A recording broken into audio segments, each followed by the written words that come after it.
"Marcos, where are we?" I asked. "We are in the dragon's lair," said Marcos. We walked into the dragon's lair confident that the great red dragon wouldn't hear us passing through its dark cave. But, to our surprise, a great blast of sinister untuned horns mixed with strings filled the cave along with the sound of tribal drums. A siren of alertness started to thicken with each cautious step that they took left, right, right and left. Then the sound of wind and warm air started to shift as if something gigantic was breathing in and out waiting for the right time to confront us. Suddenly, the atmosphere of noises stopped and a loud crash resounded as a flash of fire from the dragon's mouth spewed out toward us. We both hit the deck as the fire went overhead and quickly we looked in the direction of the fire and saw him. It was massive with large scales all over its slimy red body with purple eyes and black teeth. It looked prehistoric like a giant dinosaur with wings. As it stood still watching Marcos and I fleeing from him and his legion of generals who were also with him laughing at us as Marcos and I ran for our lives. Eventually, we made it away from them and we entered into another corridor. This one led us back to a different portal filled with smoke and hot ashes. As the smoke cleared, we could see the demons approaching nigh to them. "Marcos, help!" I pleaded. "Get out of my way!" Marcos firmly said, running to meet his adversary to break down their plight to destroy us with their curses and black magic. Marcos now in the heat of battle with his two-edged sword that suddenly ignites and flames with perpetual light that splits the bodies of these evil things in half as they yell. "Retreat," said the evil spirits. "Unclean things," shouted Marcos. "Retreat, Marcos has overpowered us. We will be back for you and your little friend, Marcos." "We'll be back," the demons said. "Get up," Marcos shouted. "You will fight while you are with me. Do you hear me, boy? You will fight, just as I fight," said Marcos. I said nothing. All I could do was twitch. I was terrified. My body shook hysterically in amazement. How they almost got me. The terror of imagining what they would have done overwhelmed me. "Is there no rest for us here?" I cried out. "No, there is no rest in hell, boy. Only suffering. Only sickness and hatred. There is only terror. And only death here, boy," said Marcos. "Now stop your whimpering and rise so that we can continue our way to the Valley of Thieves.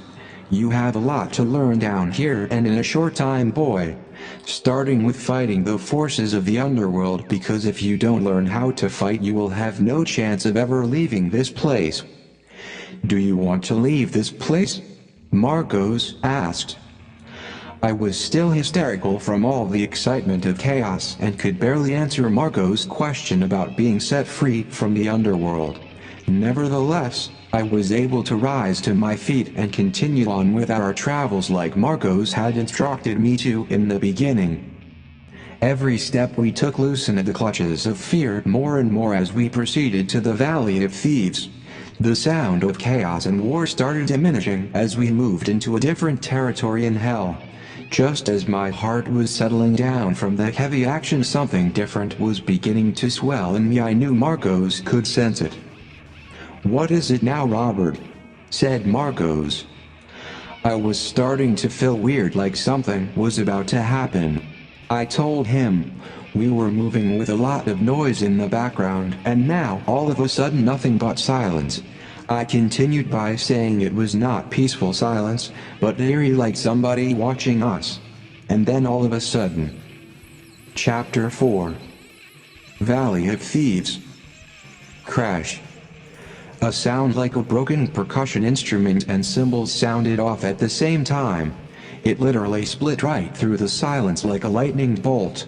Then we heard screams and the sounds of molten lava moving all around us. It looked up and there it was, this huge mountain with a mouth in the base of it. The mouth was full of volcanic lava and there were shadows of tormented people inside screaming and gnashing their teeth from the pain and suffering of the fire. I was horrified as his body began to feel the heat of the fiery fire as I twitched uncontrollably and shook as Marcos and I moved closer. Shortly after this sight, a different problem was fastly approaching as we heard the sound of hellhounds howling in the distance on top of the mountain. At first it was loud and then it started diminishing until it was finally quiet. My attention shifted again and was focused back on the jaws of hell. As I gazed more at the volcanic-filled mouth surrounding the huge crates of molten lava rock, my vision looked on in disbelief as I began to focus in on something that seemed to be this long black horned snake tail curled at the base of the mouth, like a rat tail curled outside a garbage bag in the kitchen. I knew it was eating something or someone. It had wings like a dragon spread at half-mast, and when the arm of the human body inside its mouth came undone, you could see the face of this great beast.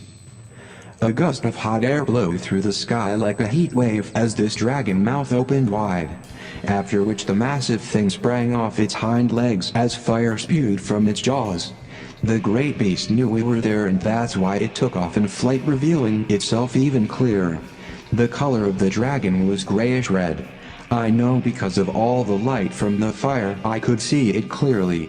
The serpent-like creature had something in its claws and it looked like a one-eyed old man.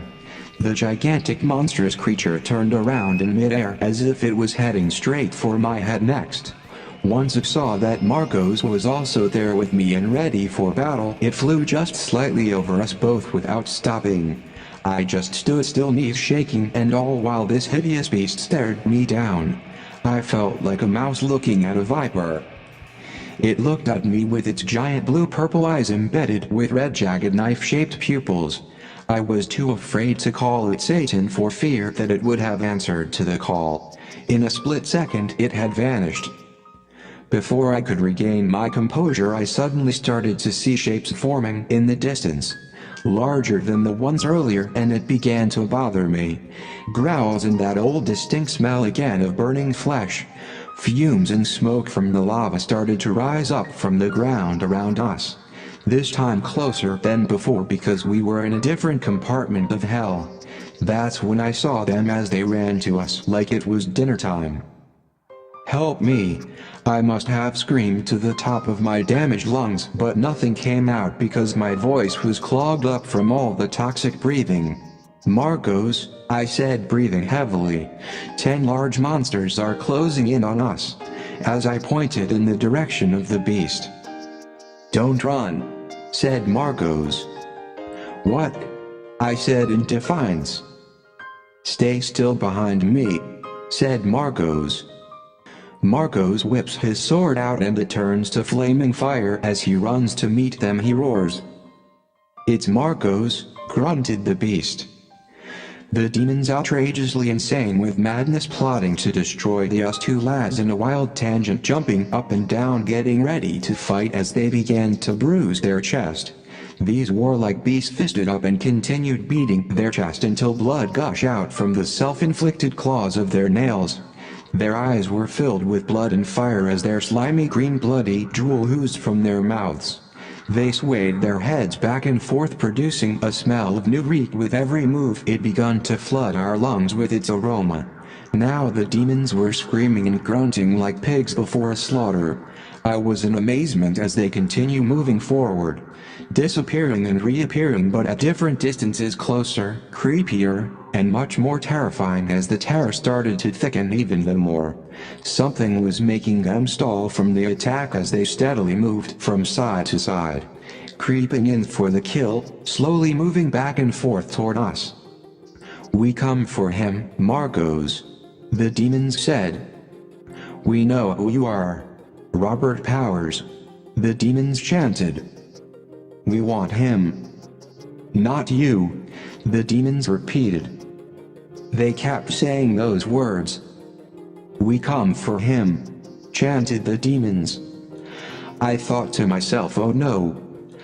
I had never been more terrified in my life than when I heard them creeping and moaning my full name. Those demons wanted to eat me alive, but Marcos would not let them have me. That's when I heard it again. the screeching and war cries in the background letting me know that another battle was soon ahead, but I still didn't know how to fight. This time my heart was the one beating hard like the bass drum of a marching band. I listened to this crazy music with screeching horns sounding like horses stampeding that had gone mad. It was a lot of honking sounds with lots of dissonance horror noises like construction nails scratching sheet metal. As I looked at these monsters in terror disappearing and reappearing into different forms of beast, it was like they had the faces of battle-wounded dinosaur bodies with the faces of beautiful women. Then they appeared as green zombies with eyes like snakes and tusks wrapped around their heads. When the smoke cleared, I thought my heart was going to jump out of my chest when I saw him. He was standing right in front of Marco's. It had red skin with black spots all over it like a lobster crab, and its eyes were flaming fire. It was some kind of dragon man warrior. Marcos knew he had to fight him at that point as they stared each other down. The fire from Marco's sword began to illuminate even larger as he prepared to crush the foe that opposed him. Marco's staring back into the face of terror from this beast man, ready for anything, as its immortal mouth opens and says, "So we meet again, Marcos the Great," said the dragon man. "So we do, Baal," said Marcos. "Why are you here and why should I let you enter into the graves of thieves?" asked Baal. Marcos sighed. "You'd know what valuables lay there," said Baal. Marcos sighed again. "Baal," said Marcos, "we are in search of the sword of the king of Edom." Baal begins to chuckle almost uncontrollably. "Really?" said Baal. "You know you cannot have that sword. It is of great meaning to us in the Valley of Thieves. The sword was used to defeat the Israelites and will be used again in the great battle to come. The king of Moab sacrificed his son on the wall to me that day for the sword. As he faced east of the Sea of Ash where the tides ebb low, his act brought my fury upon the people of Israel. Do you know who I am?" said Baal. Marcos sighs again, but keeping his focus on every move. "Because of the Moabite king's burnt offering I fought for him. His servant girls danced to me in their victory. They danced the passionate dance of death," said Baal. Deep bass sounds resonated from his mouth as Baal laughs out loud to mock Marco's request for passage. "Ha, I am the god of mortal combat to stop those that oppose the kingdom of hell in all its lavish grandeur. I am the one that made mighty men of valor swear by my name to attain riches and fortune on the planet you call Earth. I am the one that deceived great men into thinking that they too were immortal gods. I am Baal, the god of the storms, the sun god, god of lust of the eye, and the pride of life's accomplishments. How do you like me now, ha? I'm a bad mama jumma," said Baal. As he continues to get louder, the deep bass sounds off all through hell as he laughs. "Well, I am Marcos Longinus, the Great," said Marcos. "What? A Centurion soldier from Rome? Are you kidding me?" Baal laughed. "How dare you?" said Baal. Baal immediately starts turning into another creature as he laughs. His voice deepens to the sound of an even lower bass. The sound of laughter grows larger as the audience of Baal followers join in on the excitement. He is transformed into a four-headed and six-armed beast with different faces, one of a long-bearded king, a male calf, a blackish-gray cat, and a grayish toad, with every face hideous and repulsive in their own right. This was the work of nothing more than pure evil that had been in this place since the beginning of time. Marcos didn't fletch a muscle of Baal's whole transformation. Marcos stood his ground while I on the other hand looked on in shock, yelling at the top of my gas-filled lungs. It was like being in a gas chamber and terrified all at the same time. As Baal continued to morph into this creature, Marcos began to introduce himself as he gave a speech for all to hear. "I was forged in the heat of battle, like a weapon of fire," said Marcos. Marcos walking back and forth as he gave his powerful introduction speech to Baal. By this time Marcos' sword began blasting sparks with pure white fire as it propelled blue lightning bolts. Baal stares Marcos down with his soulless jet-cold black eyeballs protruding out of its eye sockets. His opponent is a formidable enemy, but Marcos accepts the challenge with a champion roar. Baal roars right back at him even louder than Marcos as their bodies collide with each other in a violent bliss of agitation. The Valley of Thieves begins to rumble like an earthquake as they fight boldly to the death. Baal swings his 6 razor-like claws at Marcos' head 3 times, missing slightly but trimming Marcos' hairs from on his Roman battle helmet as he dodges Baal's mighty blow. In return, Marcos jumps 6 feet in mid-air in the direction of Baal's toad head to chop it off his neck. However, he just misses Baal's head by a few inches. Then Baal returns the favor by charging Marcos as he lands, knocking him off balance and pinning him down to the ground of ashes and fire. As acidic drool begins to form in Baal's mouth, he puckers to spit his fatal slim in Marcos' face. In the excitement, I ran to a pile of human skulls, picked up one and started charging at Baal. While running, I threw the skull directly into the face of Baal with all the strength I could muster up to get his attention. Once Baal looked in my direction, Marcos would be able to get free of Baal's almost fatal clutches, I thought. Marcos regained his composure just like I knew he would, now free to attack back, and he does just that. With the sound of a roar loud and mighty like a lion as he swung his flaming sword in the center of Baal's chest. The amount of blood Marcos withdrawn from Baal wound must have drove Baal into shock. All you could see was this large area of black blood pulsating and squirting from his chest as Baal began to spasm. Marcos now had the upper hand in this battle, and Baal wasn't too fond of his grimace and fatal fate. Baal in his angry state grabs Marcos with his giant crab-like claws. But before he can squeeze the life out of Marcos, his sword slices into one of the 6 arms of the great beast. This causes an unwanted releasing of its death grip on Marcos. Baal has lost this fight, but he will regenerate another arm at a later time. In the commotion before Baal takes flight, he commands his army of demons to attack using mental telepathy, so we couldn't hear his commands. "I'll be back, Marcos. I'll be back," said Baal. Baal somehow manages to get away from us as he flees to warn the others. Marcos asks me, "Are you injured?" while patting himself down, looking for open wounds that could attract the demons to him because they love the taste of blood. "No, are you?" I responded back. Then he commands me to follow him. I didn't know if we were lost and disoriented after the fight, so I asked him did he still know where we were. Still heavily breathing from battle but laughing from victory, Marcos laughs and says with a heartily made sound like a king, "Look around, Robert, for you are in the Valley of Thieves, and there is no time to find the sword of the Moabite king, so just pick anyone and let's go," Marcos commanded. I said button before I could finish my sentence. "Now," said Marcos with urgency in his voice. "All right, fine with me," I replied. All I could see was a sea of skulls, large ones like giants, men with different shapes. Some look like the alien pictures I had saw on television as a child. "What is this one?" I thought to himself as I tried to politely kick the skulls away, looking for the right sword to pick up.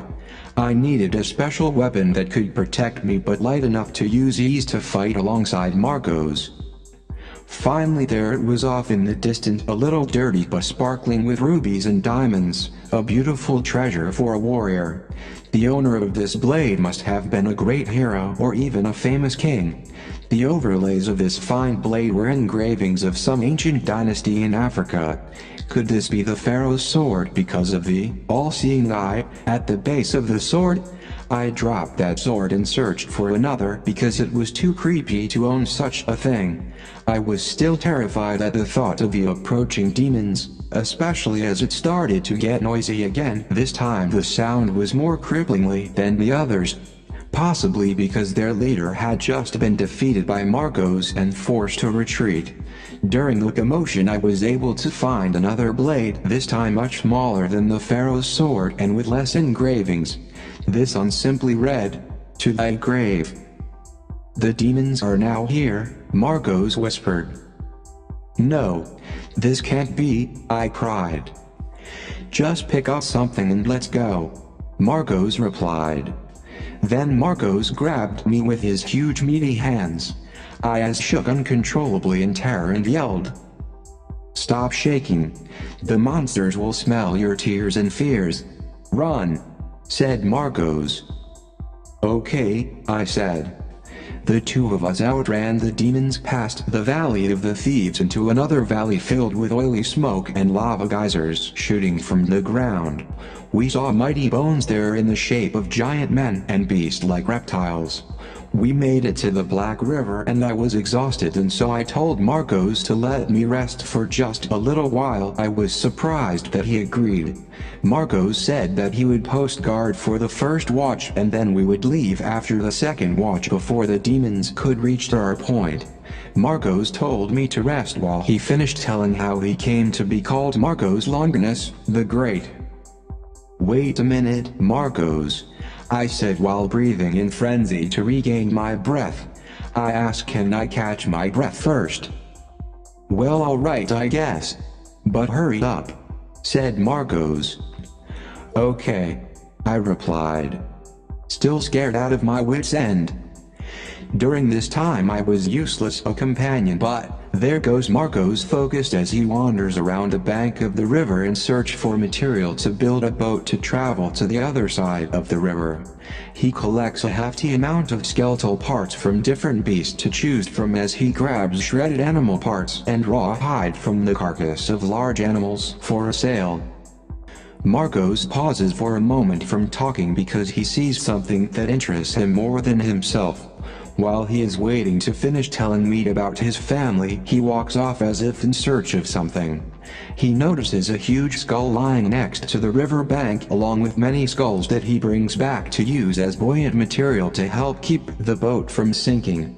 So he fills the cranium of this giant skull with smaller skulls and pulls them back to where I was laying down. Marcos uses the fire from the sword to weld the bones and skulls together while I looked on, regaining my strength.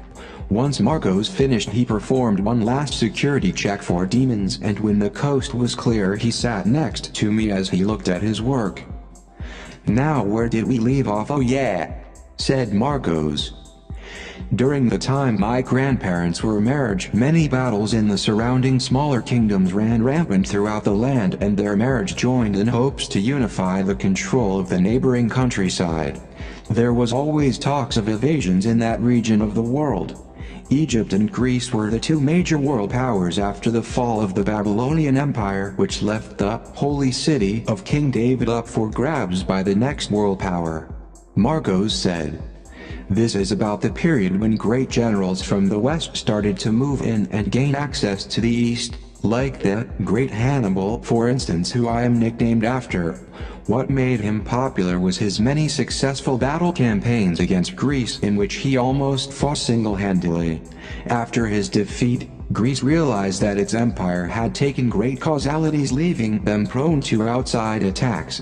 Rome, who had not yet fully started their campaign of Romanization, were still just a republic until around 27 BC. That year many votes and political meetings took place in Rome that decided to create their own empire of world domination. They seized many villages, renaming them in the name of provincial reforms, providences," Marcos said. In the meantime, those same background noises of destruction and chaos started to boil yet again. "Robert, wake up. They are here," Marcos said. Moaning and groaning in the background started to increase in volume as I told Marcos I wasn't sleeping. "Look over there to the Black River. We will cross over there," Marcos says. The river flowed and looked so peaceful and calm even though it was jet black. I asked Marcos, "Can't we just swim across?" "No," said Marcos. The river is filled with all manners of beasts ready to devour us both. Let us hurry and push the boat into the river before the demons get here." But it was already too late when Marcos said that. They were already here and I still didn't know how to fight. "What should I do, Marcos?" I asked, as the sound of screeching alerts rang out around us as it is approaching rapidly. "What should I do?" I asked again. "Fight them, young Robert," Marcos replied. "Fight them while I push the boat," Marcos said. I couldn't help it. I started to cry as I walked back and forth in a nervous, idiotic meander, trying to convince myself that I could also slay the demons alone and without the help of Marcos. As the smell of the beast thickens along the river bank, and as the demons march toward the two of us, a noise like the sound of a platoon of chaotic foot soldiers drawing nearer as I second-guessed my fighting abilities. I didn't know how to fight demons then. "Move aside, child. Just push the boat to the river and hurry up," Marcos said. Marcos, the Great, runs to my aid, lifting up his sword and with a loud voice and declares, "I build a wall of fire around me," Marcos commands. The demons begin to tremble as the wall of fire starts to erect itself from the ground and surrounds Marcos as he charges his blade, fueling the synergy sphere that encases him with flames activated by his sword that glows brighter by the second. He shouts out again, this time in Greek. "Passe Cato," said Marcos, meaning I fall before thee, O Lord. A thunderbolt of lightning reaches out from his blade and bruises the heads of the demons, sending them into flight from Marcos, the Great. The monsters that are left behind are sliced and diced into morsels of slimy lumps of mucus like slobber. Marcos walks in my direction of where the boat is ready for sail when all of a sudden this loud, piercing, screeching sound like a giant bird soaring overhead. Whatever kind of winged creature it was, it stalked us from above while changing the levels of wind speed. But Marcos remained steadfast as his feet stood still from the slimy, filthy, slain demons underneath his feet. The sound of the giant creature is heard again, this time much closer behind their heads as a sign of a possible attack. "Ambush! Don't get in the boat yet, it's a trap," Marcos yells. I was frozen in my steps as I helplessly gazed at Marcos running in my direction again, no doubt but to save me from the clutches of this creature with wings. By this time silence had filled our entire surroundings as those monsters lay quietly as if drawing lots to see who was up next for the next attack.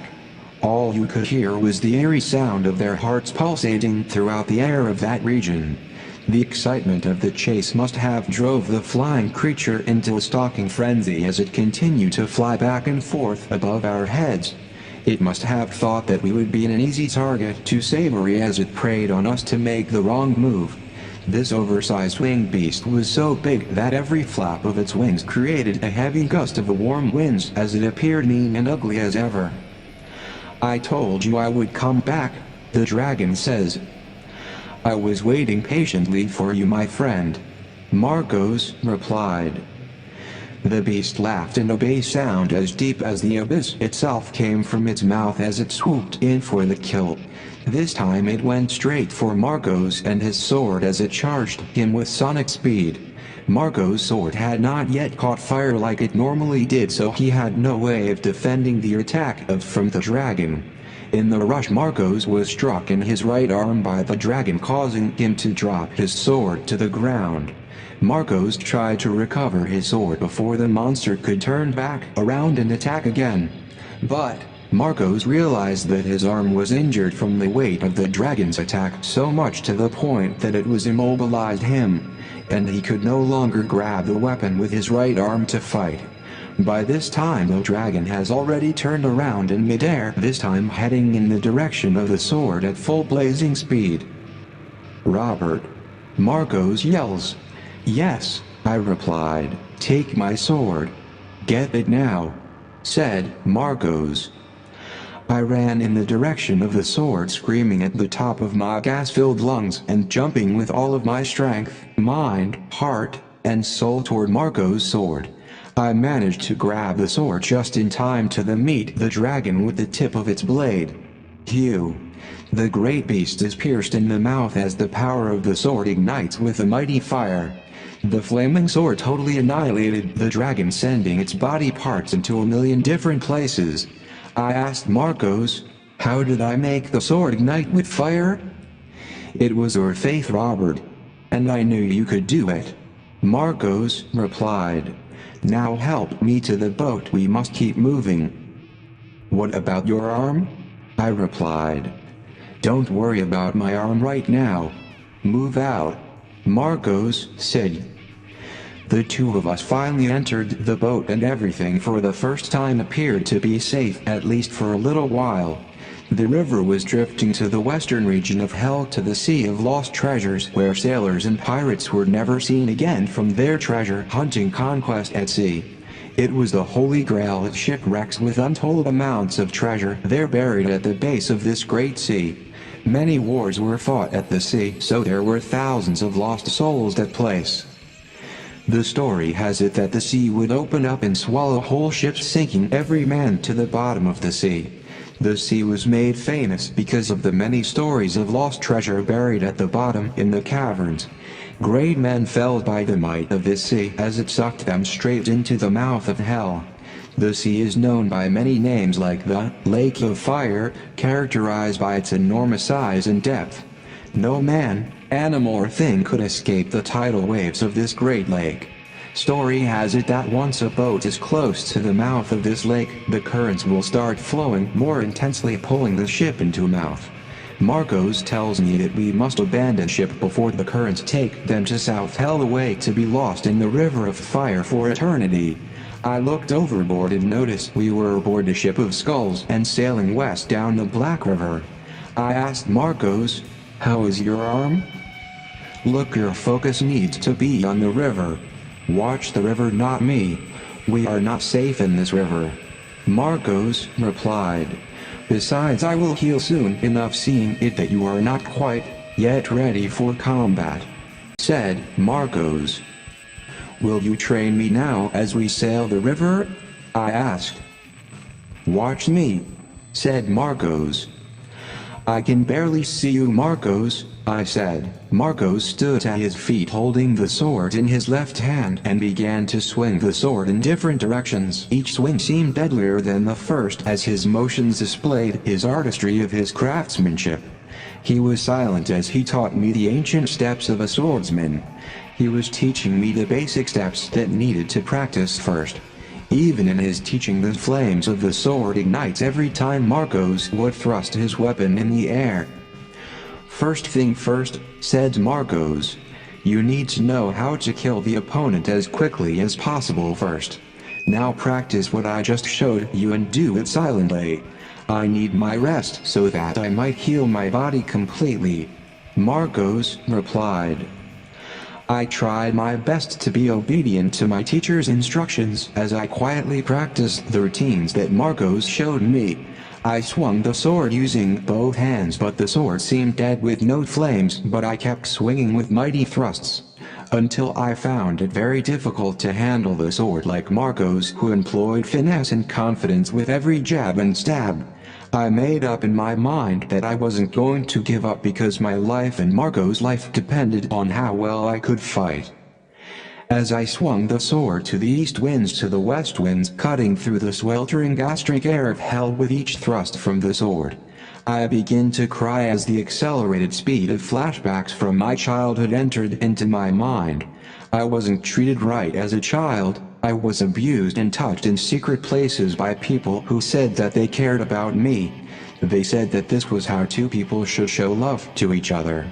But now that I think about it, they were really raping me. I began to blame my condition from childhood for being trapped in hell. As I swung the sword, I began to cry out even louder for Jesus to help me. I was ready to tell Marcos off if he said anything to me to stop my crying. Lucky for him, he didn't. "God," I said, "how could you do this to me?"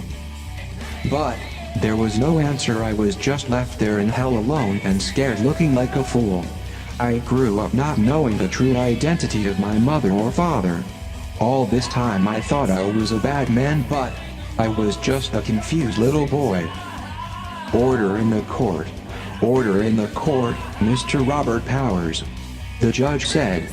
Because you were born in a prison cell in Queens, New York, we will grant you a pardon this time for your criminal activities. We will release you into the hands of a guardian and you will report to us every 6 months until further notice. The judge ordered. I was always in court. I didn't know how to trust or love anyone until my foster care mother adopted me. I treated her like crap too, and perhaps that is why I am in hell and not in some Ivy League school in Manhattan. I thought about all this as I made stabs into the air even more with the sharp blade, faster and sharper as I readied myself for battle. The sword even started to sparkle as if Marcos was swinging the sword. But the sparks never ignited into a flame, maybe because I was just too furious at the notion that I was in hell and perhaps stuck there for eternity. Stop. That is enough, demanded Marcos. Marcos was heavily breathing as he paced back and forth while the boat swayed from side to side. We could hear the monsters in the background and the sound of souls gnashing their teeth and clinging of bones from many fights that surrounded us. Roars of predators on chases after their screaming victims, horrified by their episodes. I looked onward. Mighty men yelling in retreat of the creeping sounds in the pitch darkness. The sound of terror and the scourge of fire was upon our faces. Sit here as I tell you more of my story of becoming a warrior, said Marcos. Okay, I said as I wept the dried stained tears from my eyes. The death of my great-grandparents catapulted the Roman Empire into the now famous world power that once stood mighty in world history as we know it. My great-grandmother Cleopatra was half Egyptian by her mother Helene II and half Greek by my great-grandfather Marius Anthony. Her parents died during the naval invasion by the Roman Republic that left her and the rest of her siblings at the mercy of the Roman government. After the successful invasion of Egypt, Rome turned its military forces into a full-fledged empire, spreading its democracy throughout the Eastern world. Marcos said. Awesome, I said. I began to get a little excited as Marcos spoke with great confidence, as I imaged Marcos as a great leader in his time. What does awesome mean? Marcos asked. It just means impressive. Or wow, I replied. Oh yes. Marcos replied with great confidence and pride, like he understood completely. My grandmother was separated from her twin brother and younger sister while in preparation for marriage to the Roman emperor's son, my grandfather. My grandmother was raised and educated in East Africa, where she learned many languages and customs for training nobility and majesty etiquette. I was told 2 years later she was pregnant with my mother Drusilla. I was also told that when my grandfather, the great Caesar, got word that his first child was to be a girl, he went mad, banishing my grandmother and mother off the coast of Africa in the city of Carthage, the land of the seafaring people known for its trading ports and rich history of war and conquest. Marcos said. Chapter 5. Seafaring people.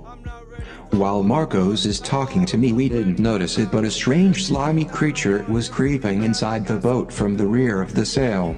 We didn't hear it, see it, or even smell it. We both failed to notice this large black beast until it was almost too late. The creature opened its mouth, releasing 3 baby beasts that immediately started to run straight for us. Once the creatures got close, they transformed into large rats with mighty claws and fang-like teeth.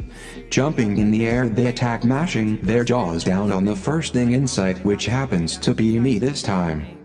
I cried for help. Help, I said, as the rats were crazy at the sight of blood. They were going crazier by the second, and I was ready to jump overboard. Marcos suddenly jumps to his feet, grabbing and squeezing the rats with both hands, throwing them overboard, where the giant crocodiles, who had been hiding themselves as they followed the boat probably since we left the bank of the river, gladly ate those rats as Marcos pitched each one into the Black River. The large monster in the back decided to take his turn with Marcos, but by this time Marcos' arm was better and his sword was flaming blue with fire. The creature struck out at Marcos as to bite his head off. But to the monster misfortune, it was beheaded instantly, never even getting the chance to draw its neck. But as its body hit the deck, Marcos in utter rage and disgust chopped off the rest of this filthy fiend's body parts in sections. He threw every piece of its body parts overboard into the mouths of the crocodiles that were following the boat. In the excited I hadn't noticed the reason why I was bleeding so much, and it was because of the missing chunks of meat from my arms. I must have been screaming to the top of my lungs as I looked at myself in disbelief. That's when Marcos grabbed me with his huge meaty hands. "Silence," said Marcos. "These creatures of the Black River already smell your blood, and now they will smell your tears and fears." "Calm down," Marcos commanded. "Okay," I said, as I was taken by a new fear this time, a terror of being almost taken out by small beast that could overpower me at any given time. That was a much scarier thought to me than any demon trying to attack me. This time it was harder for me to regain myself, but I did manage to finally stop crying. "Now," Marcos sighed. "That's over with for right now," Marcos said. The pain was so great that I began to gnash down on my teeth as the poison started to spread throughout my body. I remembered black ink saliva drooled from the serpent-infested blood of the varmints, and now its contamination was reeking through my entire body. I was dying, and I was quickly losing energy too, because the venom was rapidly deteriorating my skin and bones. My entire body was shutting down as I began to age right before Marcos' eyes. Marcos seemed unaffected, nor was he perplexed by what he saw, perhaps because he has seen many cases like this before in hell. I literally collapsed to the ground as Marcos looked onward as the boat continued forward. I was laid out on the deck of the boat covered in flaky dried up skin and slime, but was still alive. Marcos, without moving, said a prayer to God, thanking him in admiration of his father Saint Longinus, the man that pierced the side of the Christ. After that I remember hearing a sound like cymbals shimmering, but the sound was heard throughout hell as Marcos talked to God. A feeling of serenity encompassed us. Marcos' prayer was for me because God answered Marcos' request shortly afterward, and with a cool gust of wind I was made completely whole. I asked, "What just happened, and who is Saint Longinus?" "I will tell you later," Marcos replied. I felt so amazed because all of a sudden I had so much energy. "Look at your right arm, Marcos," I said. "What about it?" Marcos said. I was astonished as I pointed to Marcos' arm. "It's not bloody anymore, it's healed." "What happened?" I asked as if I didn't already know. "I prayed to my father's God," Marcos replied. "You prayed to your father's God?" I repeated. "Does he have a name?" I politely asked. "Yes, I prayed to Theos," Marcos answered back. "Who is Theos?" I asked. "He is one of the many names of God," Marcos replied. "Can God really see us down here in hell? And why is he letting us go through all of this horror and pain?" I asked. "I will tell you later because we have plenty of time while we are down here to talk about that stuff." Laughing, Marcos replied. "This time I will watch the rear of the boat while you watch the front, Robert," said Marcos. "Okay," I agreed. "But I still want to know who your God is," I said. Silence. "You need to be focused on the river right now," Marcos replied. Marcos cleared his throat as if he was going to give a speech.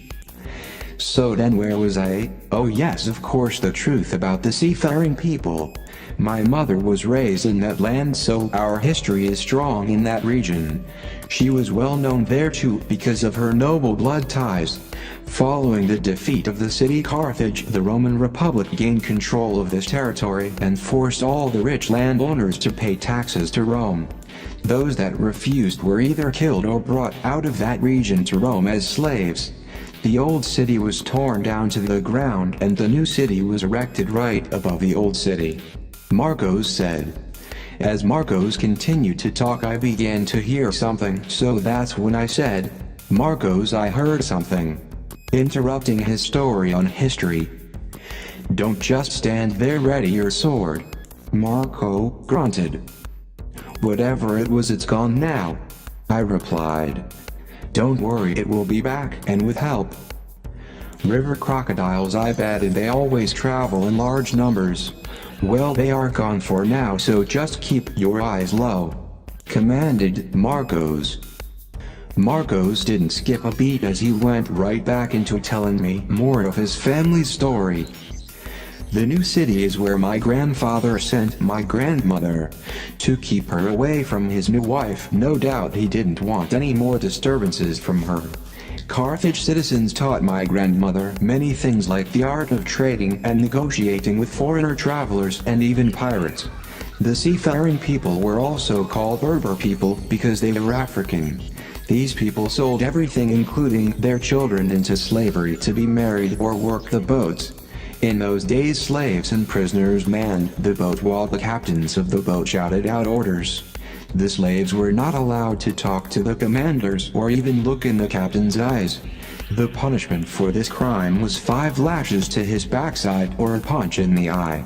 Marcos sighed. "I heard it again, Marcos," I whispered, this time for fear of Marcos scorning me again. "What direction is it coming from?" Marcos asked. I answered my own question by saying, "I think it's more than one, and they are moving underneath us." By this time my voice was getting louder as I heard them approaching us. "Oh no," Marcos sighed. "What do you mean?" "Oh no," I said, concerned.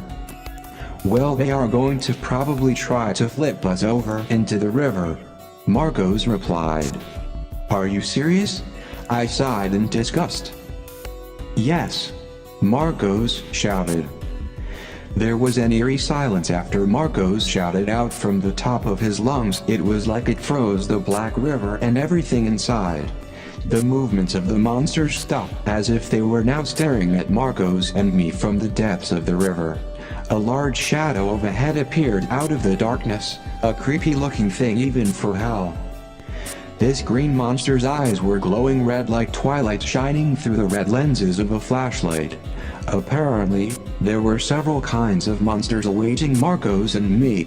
Marcos grabbed hold firmly to his sword as it already began igniting flames as he waited in anticipation for the strike. Then all of a sudden a massive bump hit the base of the boat in the dead middle.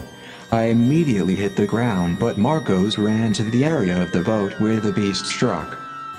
The boat shook a few times and then regained its stability, that is, until the next colossal hit, which came simultaneously from the side and the rear. This was a calculated attack, flipping the boat over on its side from the impact of the hit.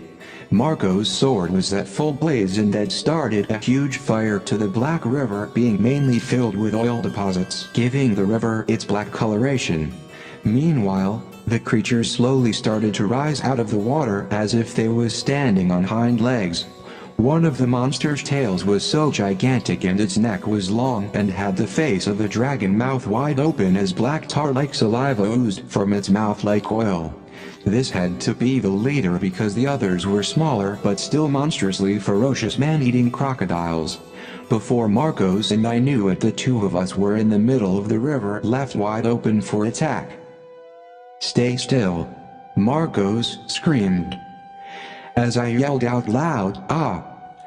I knew that it was going to be it for me, so I started jabbing my sword into the water, senselessly screaming to the top of my gas-filled lungs.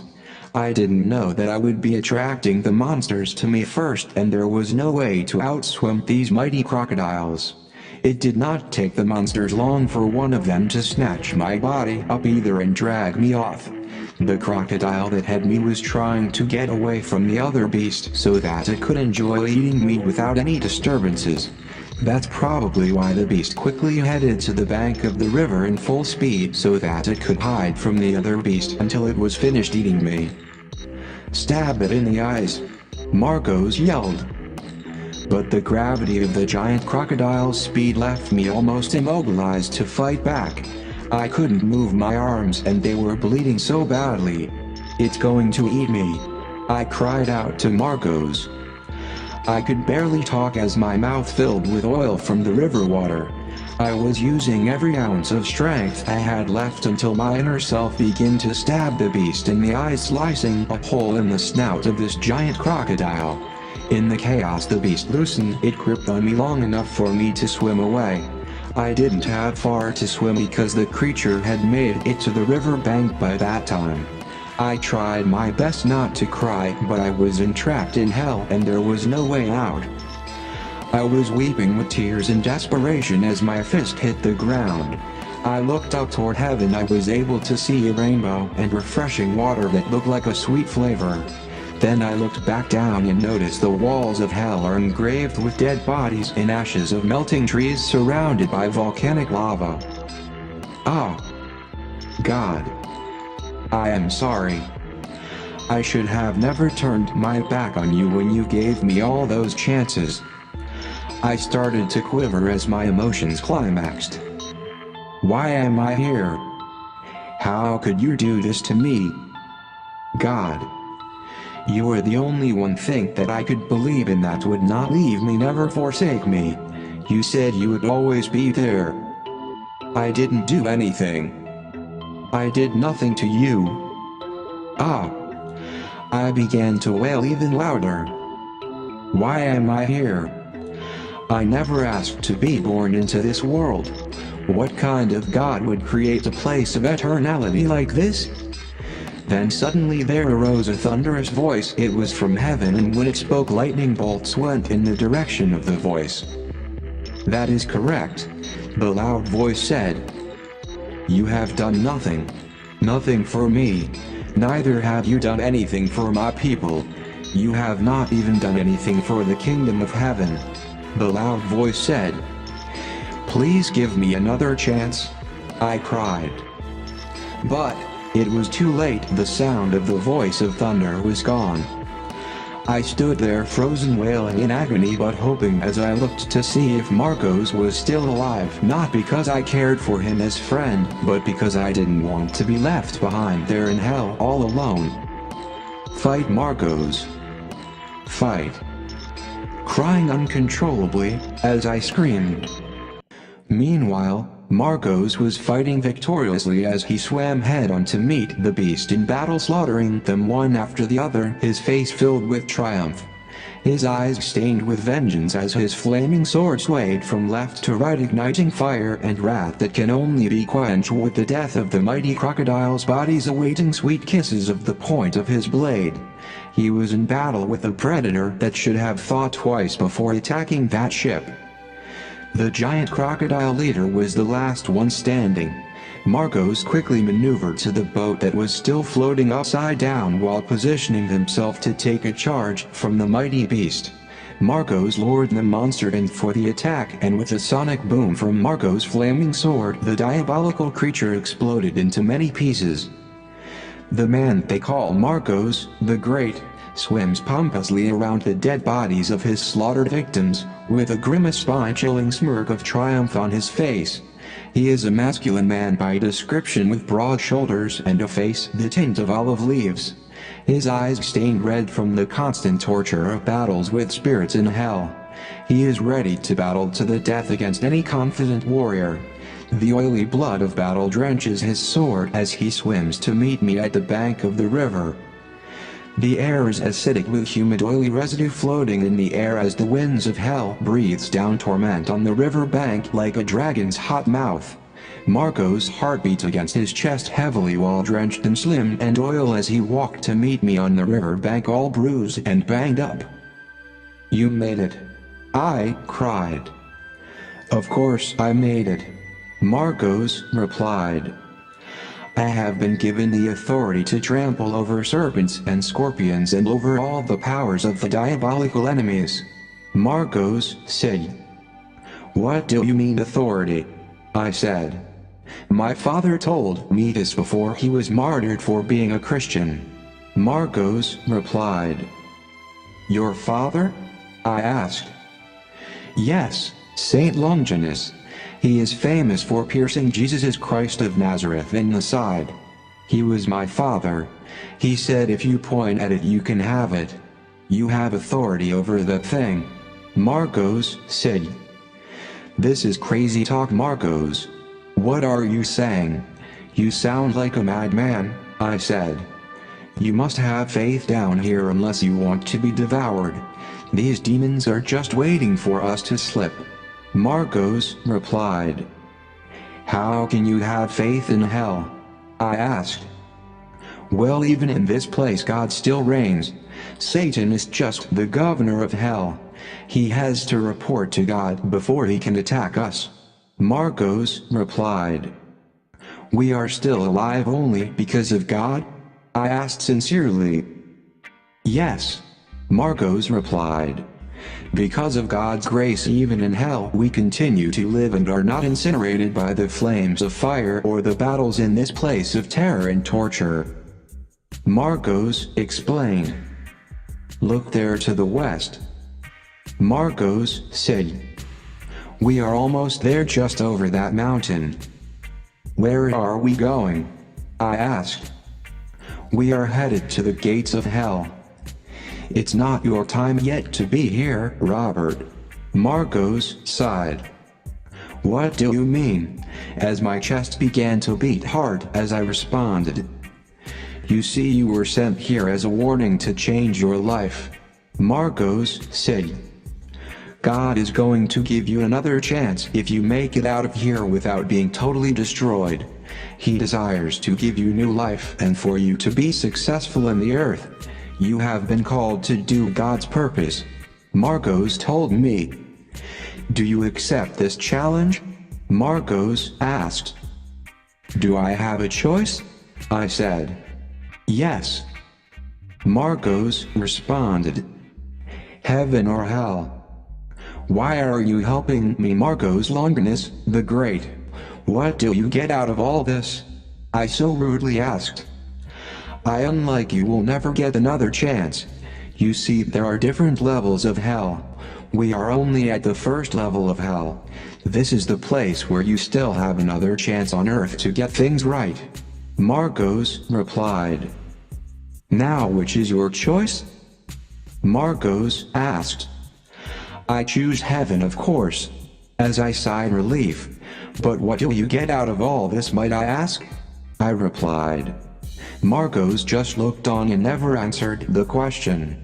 All I can remember is that immediately after I made my decision to choose heaven over hell, demons broke out from every direction against us. We were both still armed with swords and back to back as we fought our way out of the stronghold of the enemy. Marcos, the Great, stabbed and jabbed these monsters and beasts as I suddenly became stronger by the minute as I also attacked the enemy this time. I noticed that I too had amazing strength that I did not possess earlier. It was the power of warring, a gift from God to be able to fight my way out of the clutches of the enemy's assignments against him. In that battle I gained faith that I would make it out of hell alive and get another chance to live on earth. Marcos fought with magnificence, leaping over the enemy's heads as the blows from his noble blade beheaded the demons and monsters, sending them back to the depths of hell. The sparks were flying everywhere, producing a large bubble that swelled and enclosed Marcos and I as we fought.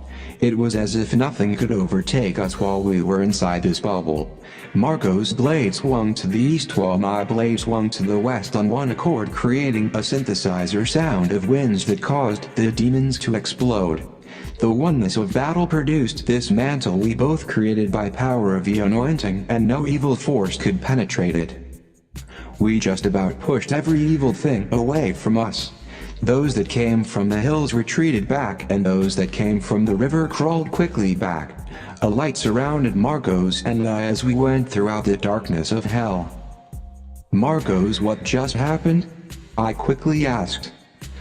I felt so powerful as if nothing could touch me. What was that feeling I felt? I was so confused because I stopped being scared when I felt that power. I want more of it. I was astonished by all of this. Marcos said nothing. He just looked in the direction of the mountain that they had to climb. Marcos' eyes blurred in the distance. It was as if he knew what dangers lay ahead of the two warriors. He pointed at the mountain with his sword and screamed at the mountain without saying a word that I could understand. I just stood there motionless as Marcos screamed at the top of his lungs like someone died close to him. I began to wonder who was there in the mountains that weighed on Marcos' heart so with the measure of grief from this treasure. Marcos fell to his knees screaming full blast as he coughed and choked up tears of frustration. Still no words could describe his pain, so he said nothing. So I, being myself, dared not ask Marcos who sorrowed him so in the mountains that made a man of his valor so exposed and shattered. "Cleopatra!" Marcos shouted. "Cleopatra, I am coming. I am coming, and don't try to stop me. We will not be stopped." Marcos screamed out. I sighed as Marcos continued. "I cannot do this." Marcos said. "What are you talking about, Marcos?" I replied. Silence. "I must do this," Marcos answered himself. "Now come, let's go," Marcos replied. As we walked forward, Marcos said nothing. He just walked very briskly to the west of the Black River into more darkness. The demons stood afar off, but you could still hear them. It was as if they were laughing. The monsters and demons were laughing like hyenas and jumping up and down like monkeys, but Marcos and I kept moving in the same direction, heading into the trap set before us. "Marcos, please say something to me. I deserve to know what is happening with you," I said. "Well, then I guess I do owe you some explanation, since you are heading into a death trap set against us by my own grandmother, Cleopatra II, Marcos replied. "Carthage was defeated in the Third War by the Roman Republic, and that's how they gained control over the city and its homes, and all of its riches. This region became the first African province to Rome and their allies. The city of Carthage was rebuilt on top of the ruins of the old city and named the capital of the African province. Many trading ports were there that stretched out for miles, bringing boatloads of riches to the land," said Marcos. "Many Roman soldiers retired from the army there and took Carthage women as their wives to live out their days, and Rome was pleased because it increased the Roman citizenship. Many years later, the Egyptian queen was born in 40 BC. She was both called Cleopatra and the Ptolemaic princess because she was half Egyptian by her mother Helene II and half Greek by her father Marius Anthony. Her parents died during the naval invasion by the Roman Empire that left her and the rest of her siblings at the mercy of the Roman government," sighed Marcos. "They separated my grandmother from her twin brother and younger sister to be prepared for her future arrangement.